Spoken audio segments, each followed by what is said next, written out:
হ্যাঁ বন্ধুরা, আমি চলে আসলাম একটি নতুন ভিডিও নিয়ে। আজকে আমি দেখাবো কিভাবে কনসিল ওয়্যারিং করতে লাগে। তো আমি আমার পূর্ববর্তী ভিডিওতে বলেছি যে আমরা প্রথমে থিওরিক্যাল শিখব এবং সাথে প্র্যাকটিক্যাল শিখব। তো কনসিল ওয়্যারিং বলতে সাধারণত আমরা ঘরের ওয়াল কেটে যে পাইপ ড্রেসিং করি সেটাকেই কনসিল ওয়্যারিং বলে। তো কনসিল ওয়্যারিং আমরা আজকে দেখাবো কিভাবে কনসিল ওয়্যারিং করতে লাগে, কিভাবে কাটতে লাগে এবং কিভাবে পাইপ ড্রেসিং করতে লাগে। তো চলুন কথা না বাড়িয়ে তাহলে দেখা যাক।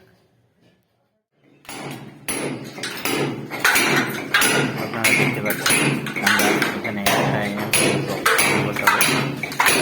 ডিবি বক্স বলে, ডিবি বক্স বানানোর জন্য আমরা আগেই মেশিন চালিয়ে নিয়েছি।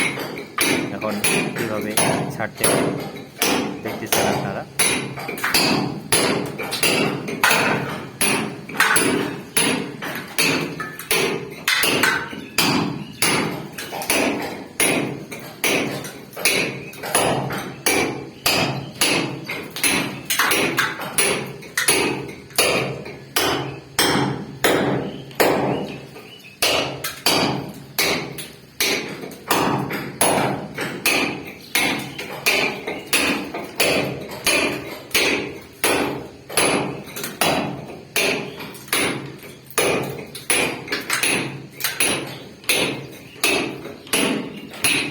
আমাদের ছাটা প্রায় শেষের দিকে, আমরা আরেকবার মেশিন চালিয়ে নেব। এখন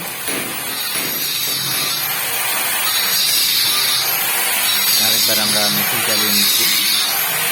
তো আপনাদের যারা নতুনভাবে ইলেকট্রিক্যাল কাজ শিখতে যাচ্ছেন হয়তো তাদেরকে অবশ্যই একটি কথা মাথায় রাখতে হবে যে অবশ্যই মেশিন সাবধানতার সাথে চালাতে লাগবে। একটু অসাবধান হলে বড় ধরনের বিপদ ঘটে যেতে পারে।